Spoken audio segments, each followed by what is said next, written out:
Thank you. Just a quick, I want to welcome everybody to the New Orleans Book Festival at Tulane University. And I can't tell you how excited I am about this entire event.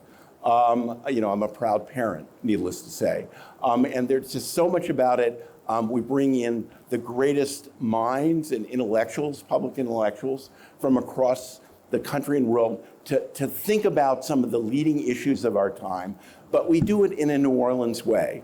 It's fun, it's warm, we bring in humor and food and music. That's why we call it the Mardi Gras for the mind. So I just want to sort of thank you all for being here on a Saturday. So today we're going to talk about an incredibly important topic, which with somebody who is, I think, and I'm not just saying this, one of the most thoughtful people about public health issues, medical issues, public issues in the world. He, as you just heard, Vivek Murthy, is the 19th and 21st Surgeon General. So he's a recidivist as a surgeon. And he obviously leads the public health, both publicly and in other ways in the United States. An aside, as a proud parent, there are two Tulane alumni who served as Surgeon General in the past. One was Luther Terry, who famously was the Surgeon General who made the first statement about the connection between smoking and cancer. And then Regina Benjamin, who we have the honor currently of serving on our board, who really brought the focus to rural health and access to health. Now, as we've heard, Dr. Murthy, if you've a sense and been in medical areas, has sort of a classic, prestigious career in medicine and training, was on the Harvard medical faculty. But I have to ask my first question as somebody who's spent a little time in medicine, which is somebody who's so deeply involved in the sort of the classic issues in medicine.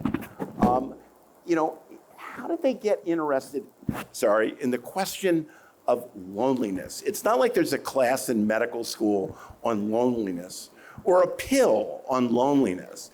So how did somebody who, in a sense, made all the correct achievements achieved in medicine get interested in the topic? Well, thank you, Michael A. Can you all hear me? Is this working? Yeah, this is. No, it's not. Okay, hold on. Let's see. How about now? All right, proximity is everything. First of all, I just want to say it's so good to see all of you and you see your smiling faces, to be here in New Orleans. And I was just telling President Fitz just how nice it is to have the president of the university taking such an interest in this book festival and participating in this way. And I'm just so glad we're doing this conversation together. But this reminds me, the feel of New Orleans, it reminds me of my hometown, Miami, where I grew up, from the weather to the energy to everything. So it really does feel good to be here.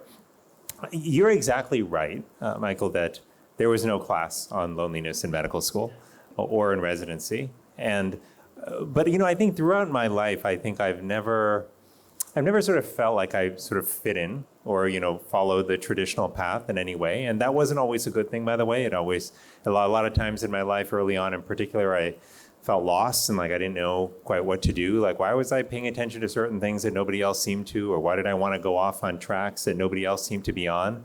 I just got an email the other day from my residency program director. And I was reminded of this, how he every 3 months used to call me into his office during my residency training and say, "So Vivek, have you figured out what you want to do next?"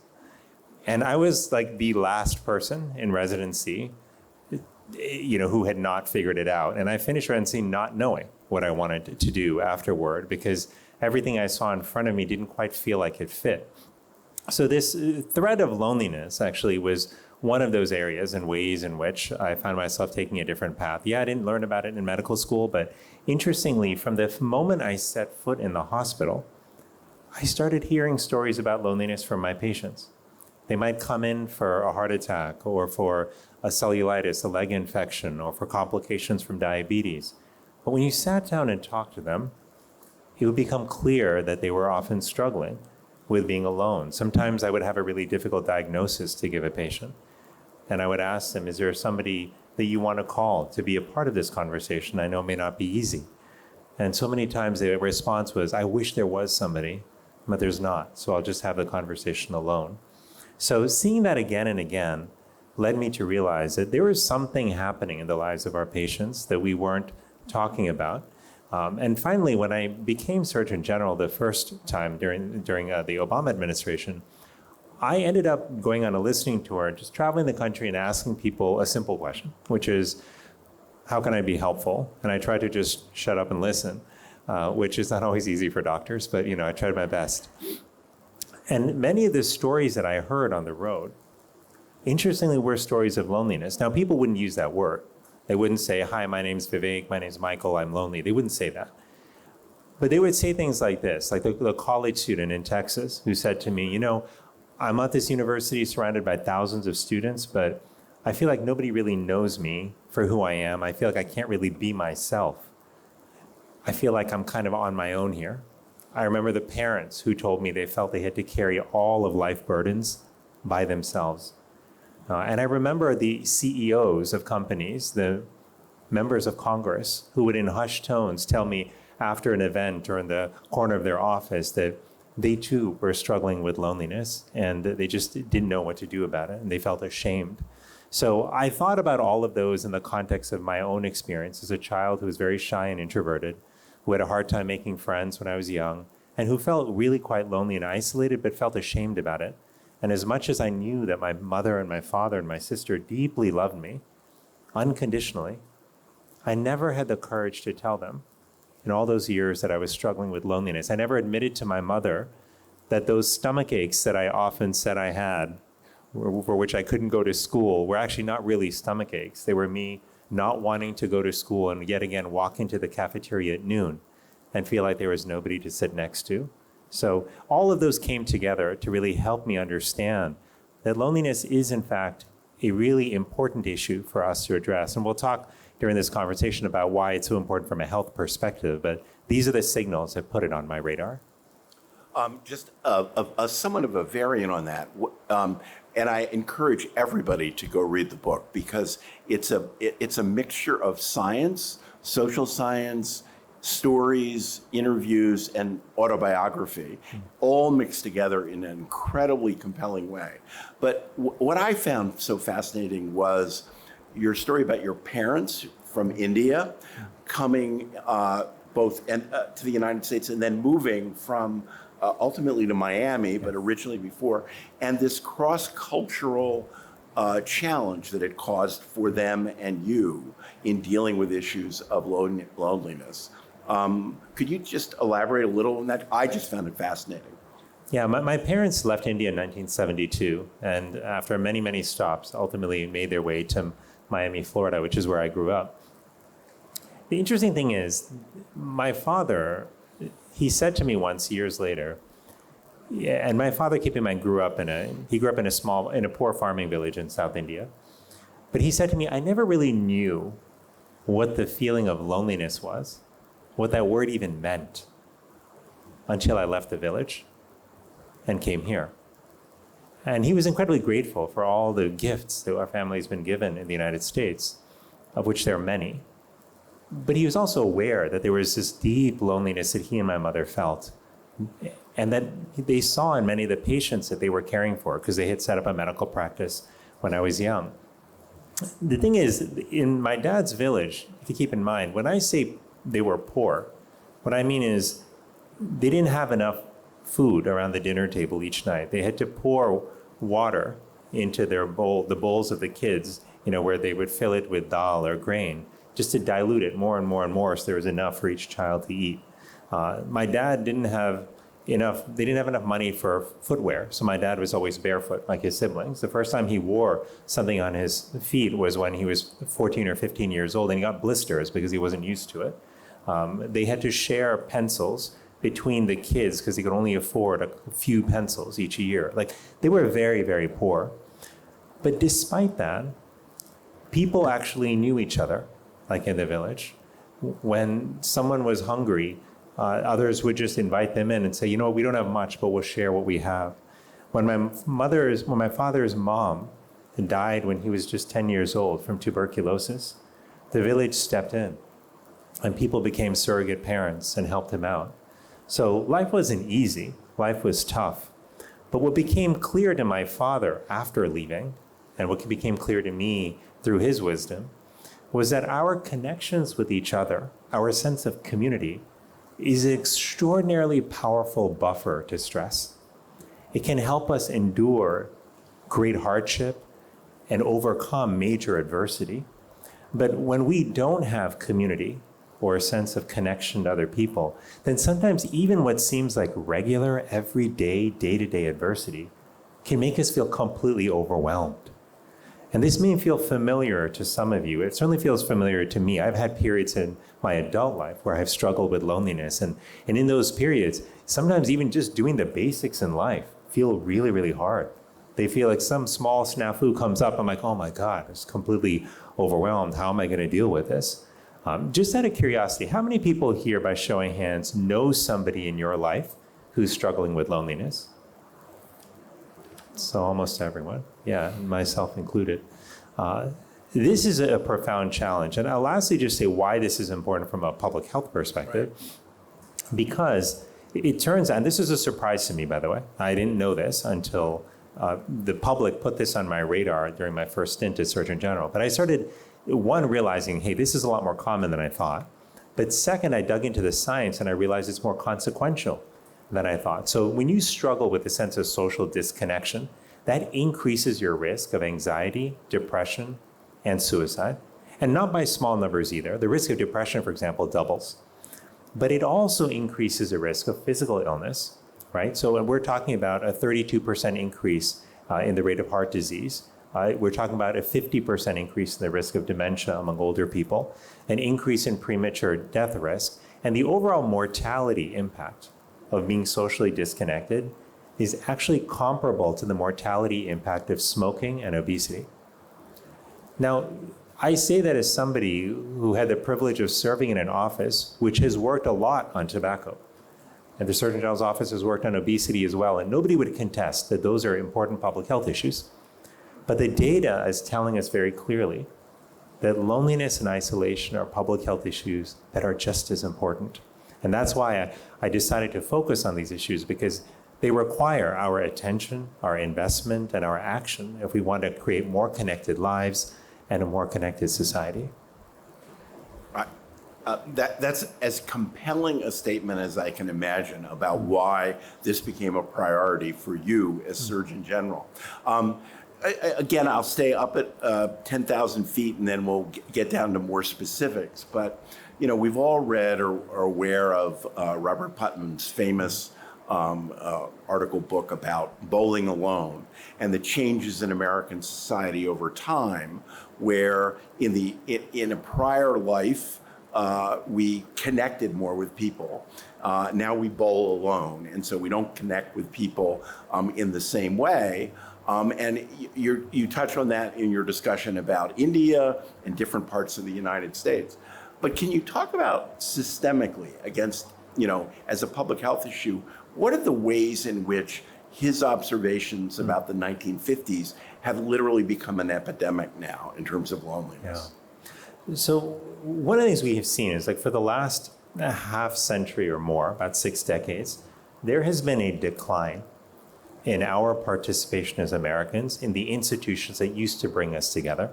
And this is everything from recreational leagues to service organizations to faith organizations as well.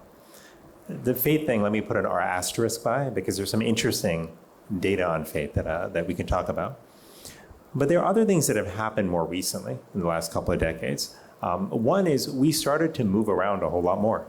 Now, that's a good thing in some ways, right? We have opportunities, we can travel. I might live in Oregon, but I can go to school in Tulane. That's a good thing, right? I might be able to travel to another state and get a job. That's wonderful. But one of the things we haven't compensated for is what we lose with that increased mobility, which is a tethering or a connection to communities that we either grew up with or invested in over time. There's a third factor, though, that has radically changed our lives in the last couple of decades, really the last decade and a half, which is technology, and particularly our smartphones.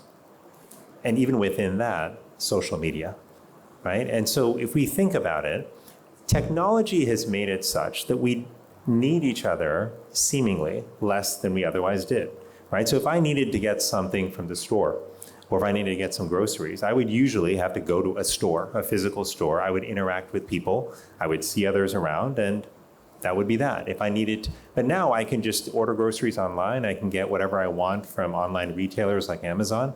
And again, very convenient, that has efficiencies, but we haven't mitigated for what we have lost, right? And we lost something very real. You think about our phones as well. So how many of you had the experience of like catching up with a friend or a family member over a meal and they keep getting distracted by their phone? Just by a show of hands, how many people has that happened to? Just about everyone. Now, my guess is that you've probably been that person who was distracted by your phone. I have been as well. Not proud of it, but it's happened, right? The very interesting data here, which shows that when two people are having a conversation, the presence of a phone has a measurable effect on how meaningful the connection is they feel with the other person. And that, now we may try all kinds of things. We'll be like, oh, you know what, I'm gonna put my phone face down, so that means I'm paying attention to you. But actually the data shows even if that phone, if it's within view, even if it's face down, it still has a negative effect on the other person's perception of the quality of connection with you. So if you really, or if you have like, hey, I'm maybe an emergency, let's say I'm a mom or dad, my kid's going to babysitter, what if the babysitter needs me? Like, who knows what the emergency could be? Put your phone on volume and put it in your bag. So it's out of view, but if there's an emergency, you can hear it. But I share this just to say that technology has infiltrated our life in such powerful ways, but it's changed how we interact with each other, right? And what happened with social media in particular is it had a particularly powerful effect on our interactions. We suddenly went from having confidants to caring about contacts, from having friends to worrying about followers. We went from this focus on quality, yeah, I've got a few good friends, that's great, to saying like, how many friends can I amass? Right? And people would talk about this. Wow, I've got like X number of friends on Facebook in the earlier days, right? And now they're new platforms. So it's also changed the kind of dialogue we have. Like, how many people are having deep, meaningful conversations that are changing your life on like, online, in the comment sections where someone's posting an article. Like, maybe that's happening every now and then, but that's just not the norm. Like online, our dialogue fundamentally changes, right? And one of the many reasons it changes is because we can't see each other, like literally see each other, and also figuratively see each other more deeply, understand our motivations, our values, etc. So I'm more likely to say something hurtful to Michael if he's not in front of me than I am to say it face to face to Michael, right? Because as human beings, we actually are deeply wired to be empathic, okay? So if we see hurt start to surface in someone's eyes, or if we see their face start to fall because they're disappointed, that pulls us back. That softens our approach. But we don't see that online, so we feel like we have more license to be hurtful. You put all of these trends together, and you have a world where people see each other less, their dialogue has changed, and they enjoy fewer deep, meaningful friendships with each other. And even when we do have meaningful friendships on their own aren't theoretically useful. They have to be experienced, right? Like if we're not, and I learned this the hard way back in 2017 when I had just finished my first stint as Surgeon General. And I'll tell you, that was one of the loneliest periods in my life. And people from the outside, I remember looking at me like, oh, great, you just came out of this big job, you can do anything you want in the world. Like, you must be like just happy as a clam. And the secret was that I was so deeply sad and painful. I had lost a community that I had had at work, but I had also neglected, and this was my fault, for the few years I had been in office, I'd largely neglected my friends. I told myself, perhaps a story that might sound familiar to you, which is, wow, this is a unique opportunity. I got to just put my all into it. I'll put everything else on hold, and then I'll catch up with the rest of life later. Life being my relationships, right? And that's what I had done. And then I found myself in the late spring of 2017, feeling disconnected from friends, not having a community, and feeling profoundly alone. And I went to Boston at one point for a work thing, and I saw an old friend there. And she said to me, Vivek, you know what your problem is? This is a friend who's like really good at being honest with me, which I appreciate. And I hope all of you have friends like that in your life. But she said, Vivek, your problem is not that you don't have friends. She said, your problem is you're not experiencing friendship. She said, if you called those friends that you had lost touch with, I think you just said, hey, look, I'm so sorry I've been gone for 2 years. It kills me that I wasn't there for you during times that you needed it. And I feel really badly about that. But I still love you. I value our friendship, and I want to make up, for that time. Can we hang out? She's like, I guarantee you 99% of times, they will leap at the chance to reconnect. Because your dirty secret is all of us are struggling with loneliness at some level. We all want to reconnect. And I realized that she was right. And then I started reaching out to friends more proactively, pushing myself. When loneliness started to surge, and I sort of felt the instinct of pulling back and isolating further, I tried to push back against them and say, you know what, let me pick up the phone and just call somebody, even for 5 minutes. And that made all the difference. So all this just to say that these forces around us are pushing us to see each other less, to dialogue differently, and to experience friendship less often. And this is counter to just how we've evolved as human beings, as social creatures who need each other, who depend on each other, and who fundamentally thrive, both biologically, mentally, and psychologically, in the glow of deep, meaningful friendships. So obviously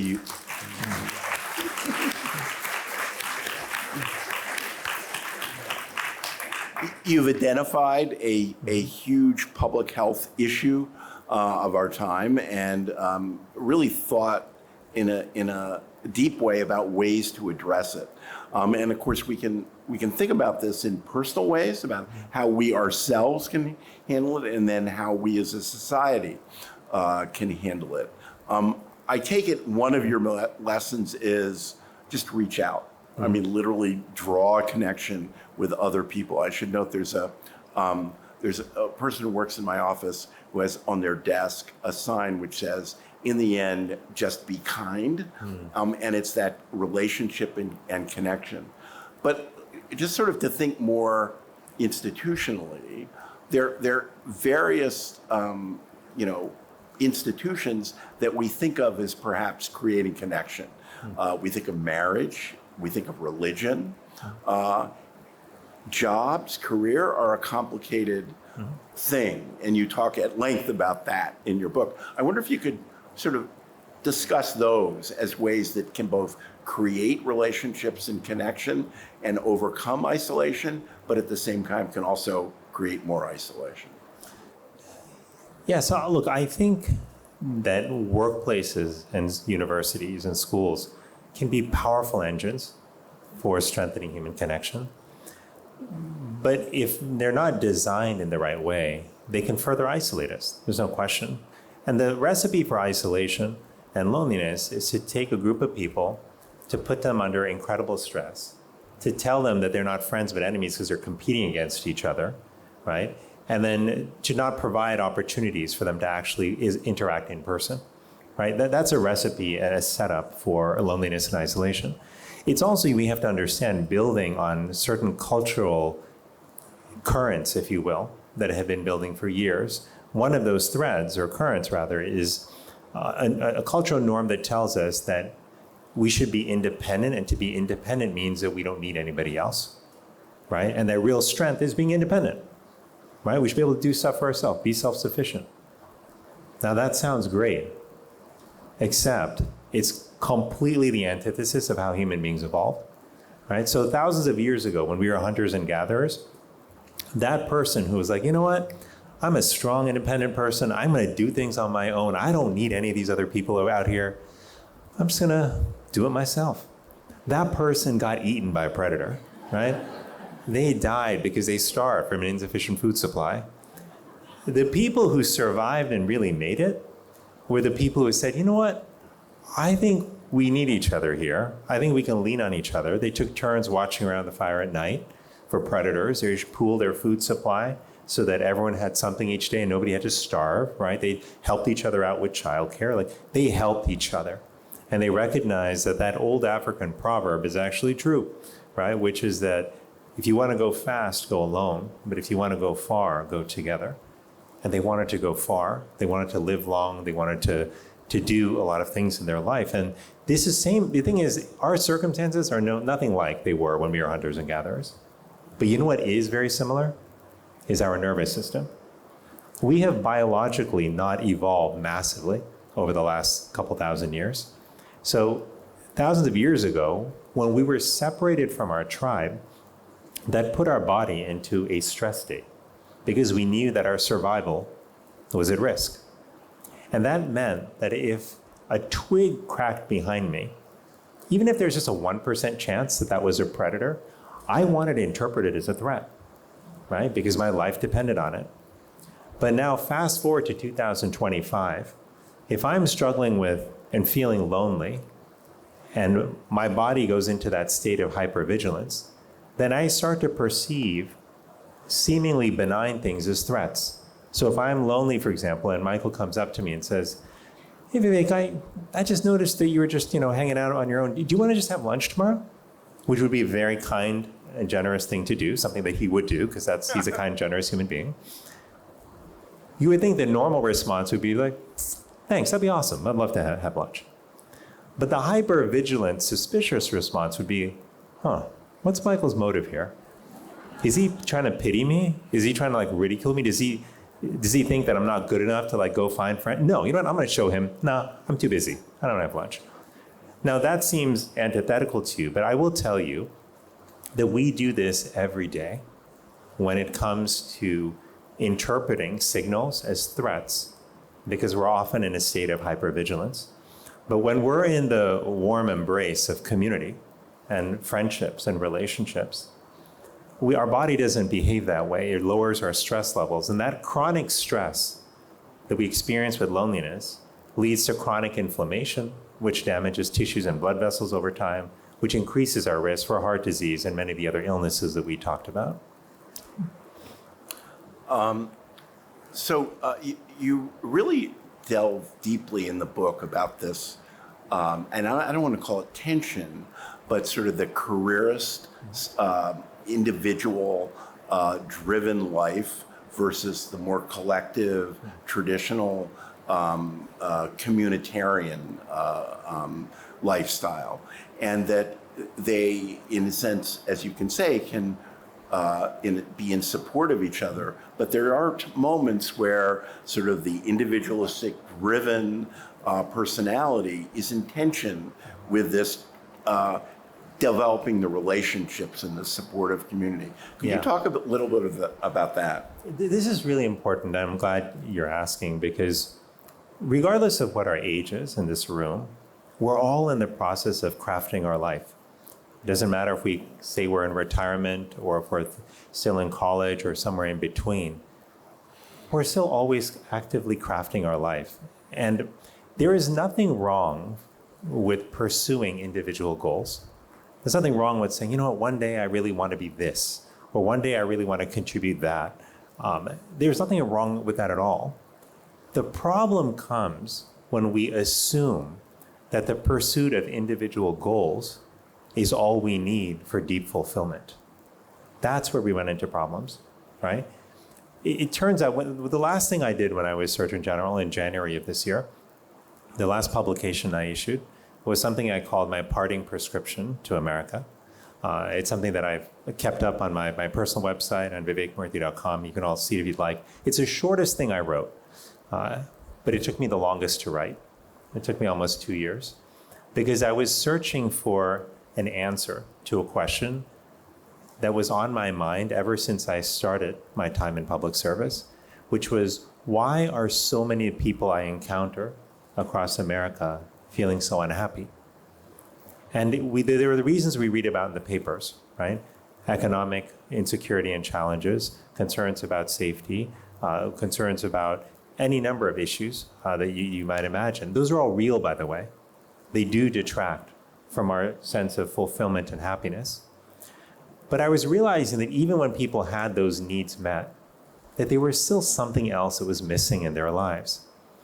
And what I realized is that there are three critical elements that we need to lead a fulfilled life: relationships, purpose, and engagement in service. Those three elements, relationships, purpose, and service, constitute the triad of fulfillment. And they work best when they're anchored in a core virtue, the virtue of love, and the elements that come with it: generosity, kindness, courage. But the challenge that we have now is one that young people help me understand more clearly as I did roundtables and met with them all across the country over the last 4 years, which is that there's a different triad that's pulling at us. And it's the modern day triad of success, which tells us that happiness will come if we achieve fame, wealth, or power. And if we achieve all three of those, well then goodness, people are gonna make documentaries about us, they're gonna write stories about us, we're gonna have truly made it. But this again comes back to the fact that there's nothing wrong with being rich, powerful, or famous.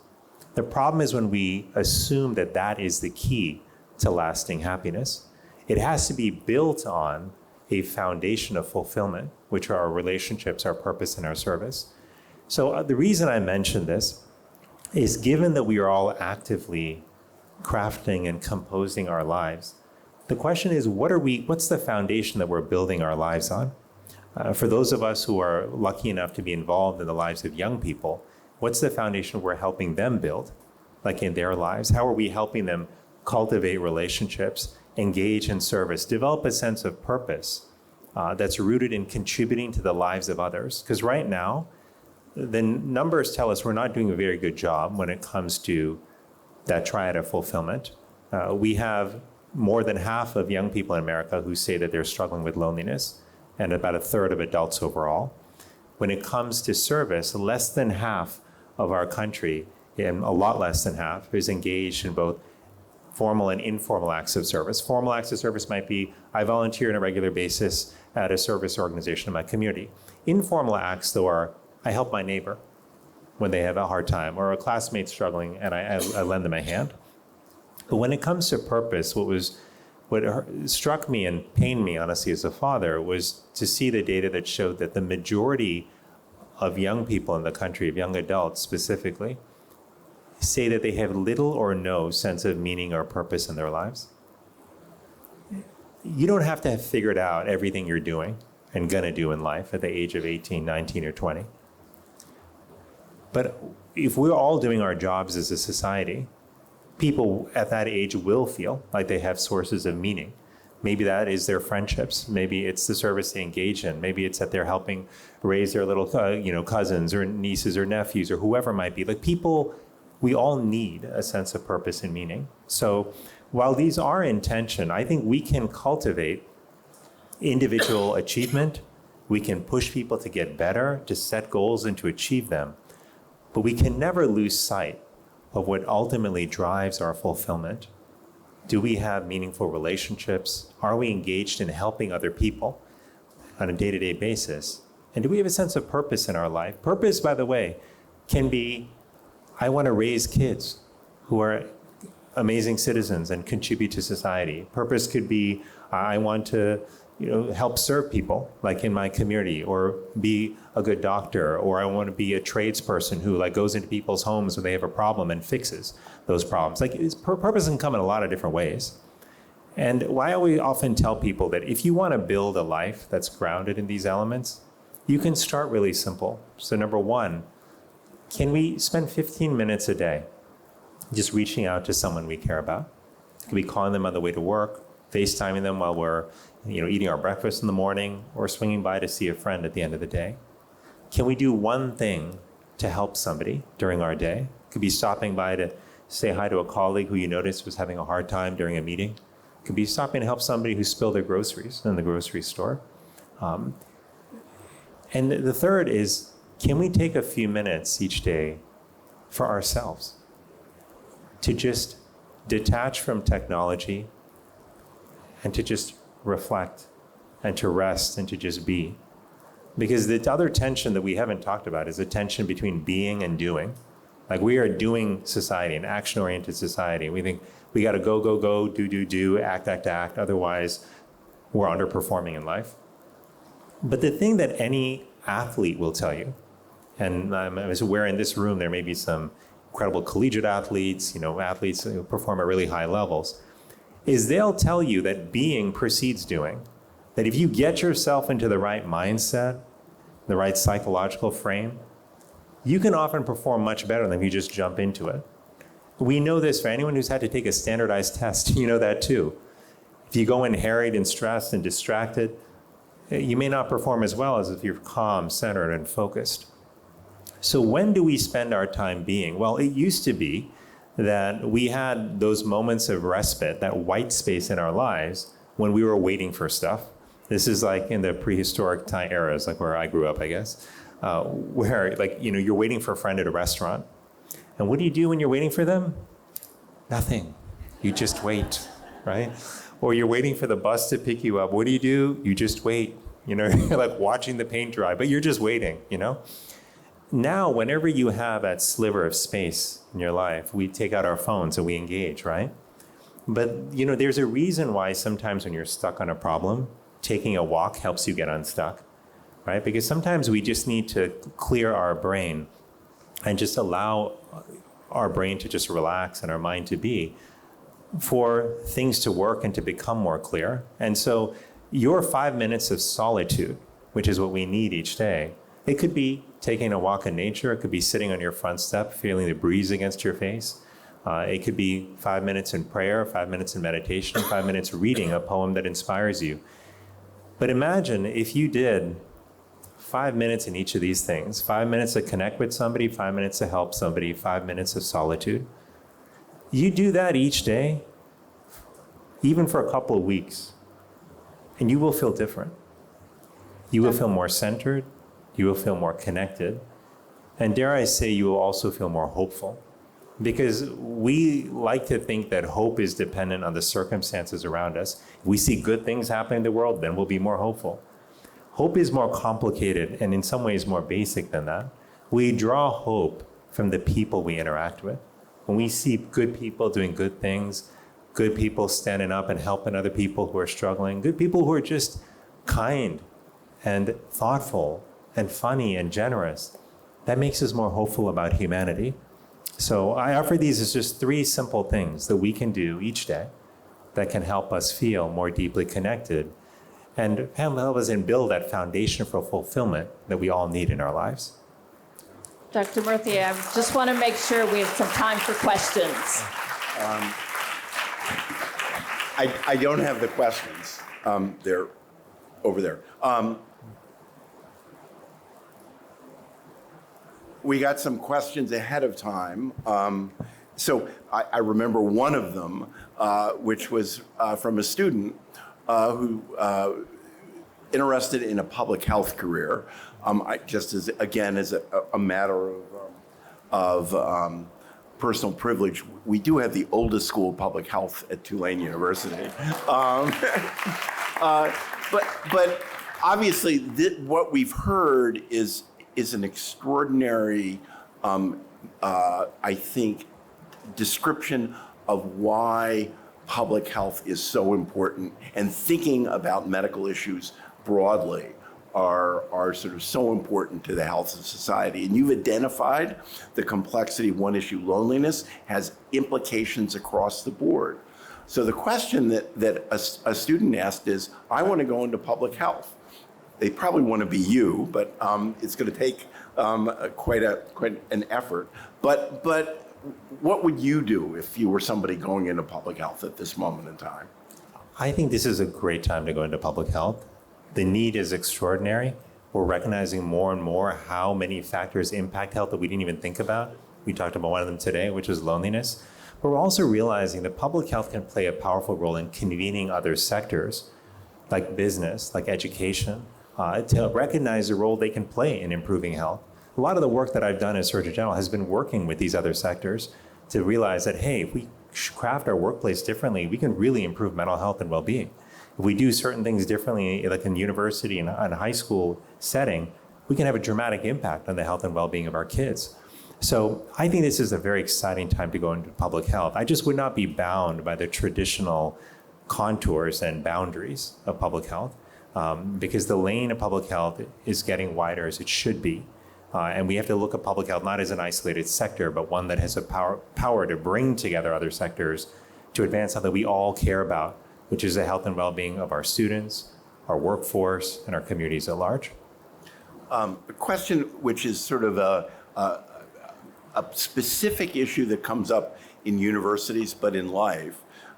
If you're a faculty member, and this is a question from a faculty member, how do I identify concerns about loneliness in students and people with whom I'm interacting, and what do I do about it? It's not always easy to tell, because loneliness is, I think of as a great masquerader. Some people are withdrawn when they're lonely and quiet. Others are actually angry and cantankerous. By the way, you know who fits into that group? And I say this actually based on data and the stories, is it turns out interesting that men, especially when they're older and in retirement age, their loneliness actually comes across more as anger and irritability. Anyone want to vouch for that? Maybe you're like, okay. So a lot of people. But it's just, again, it's not that that's not unique to men, but it's one way that men are different. And so it's different in every group, but I do think that one of the ways that we will understand loneliness is frankly to ask. And you don't have to ask directly, but when it comes to universities, asking on surveys is actually really important. One large public university that I visited during my time as Surgeon General asked, before I came, they sent a survey out to their student body, and they have over 100,000 students. And the response they got showed them that 80% of the students said that they were struggling with loneliness. It was much higher than what they had thought. Another university that we went to found that 93% of the students who were seeking out mental health services in college said that loneliness was one of the key reasons that they were seeking help, right? So we've got to ask on surveys. But as individuals, I think we should just know going in that based on the data alone, we likely all have people in our lives who are struggling with loneliness. And we don't have to go up to them and be like, hey, John, are you lonely today? Like that's not always the best way to open up a conversation, right? But inviting people in more proactively, say, hey, you want to join me for this? You want to go do that together? And trying to widen that circle to pull in maybe one more friend. Like I used to love having small dinner parties with like 3 or 4 people. And I would say, what, you want to each bring somebody? Like somebody like maybe I don't know, we haven't met, but then we can all just meet and like talk in a small group setting. So I think these are some of the things that we have to do. Look, I'll just say this also, like this is a particular moment, I think, not just for our country, but for the world, where there is societal upheaval. And it's been building for years, right? But it's accelerating. And during my time in office, I had the chance to travel to other countries. I spent time in Japan and India and the UK. And I will tell you that if you had blindfolded me and changed people's accents, I would have thought that what the students were telling me in these different countries, that they were all in Lincoln, Nebraska, right? Or in Dayton, Ohio, because they all spoke to very similar trends of feeling like just completely like their self-worth had eroded, wondering if they really matter, feeling lonely and isolated, feeling overwhelmed by everything that they had to do, the formula for success.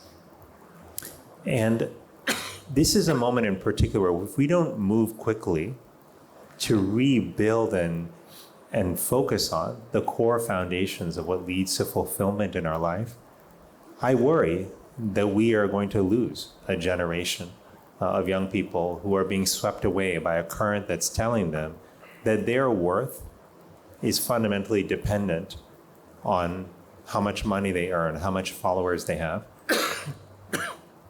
I see this as a father. I know that I want my children to grow up knowing that their worth is intrinsic, that they were born with the ability to give and to receive love, to be kind to others, to care for others, to contribute to society.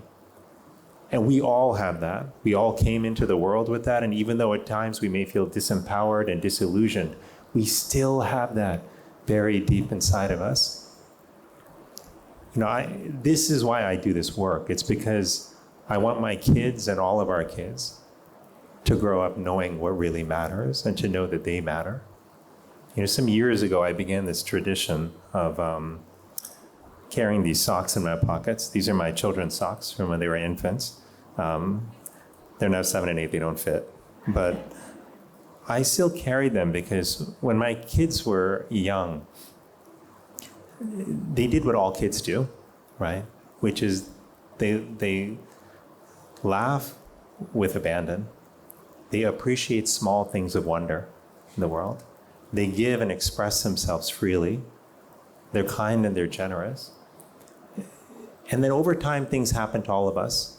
We get told, hey, if you're too nice to people, they're going to take advantage of you, right? Or you got to put on a strong image, and sometimes push people to the side, to show people that you've got what it takes, to succeed in a dog-eat-dog world. We start learning all these things that tell us to turn off or tune down some of these instincts that we were brought into the world with. But if I have learned anything during my time taking care of patients and serving as Surgeon General, it's that those qualities that we were born with are actually what matter the most. They matter for our well-being. They matter for the people around us. And when I have moments of pessimism or despair, those moments where I wonder whether the world is really going to be what I hope it will be for our kids, I have a simple practice that I use that takes 30 seconds that I use to remind me. And I'll ask all of you maybe to do it with me. So just raise your right hand. I want you to place it over your heart and close your eyes. For the next 30 seconds, I want you to think about the people in your life who have taken care of you and been there for you. The people who have shown up during moments of joy to celebrate you, to be happy with you. The people who have been there during moments of heartbreak and disappointment. The people who stood by you and who believed in you even when you lost faith in yourself.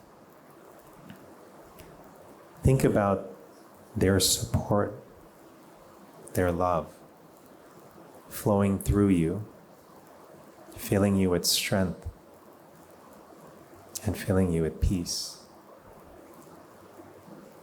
Know that you are deserving of that love. And even if they are not with you anymore, their love will always reside within your heart. And now open your eyes. What you felt in those 30 seconds is the power of love and human connection.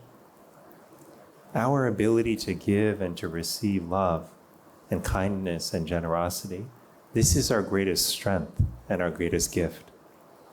And as somebody who has written prescriptions for many medications over the years, powerful medications, I will tell you that there is no medicine that is more powerful with a greater ability to heal than love. And in that sense, we all have the ability to be healers. I want us to go back out into the world knowing this truth about ourselves, recognizing that the time we spend investing in each other, this is not time wasted. This is time investing in the future of humanity, investing in our own fulfillment. And I think if enough of us do this together, this is how culture changes. And when culture changes, policies and programs change, the world changes. But it starts with our beliefs, with our practices, with what we're willing to do in our own lives.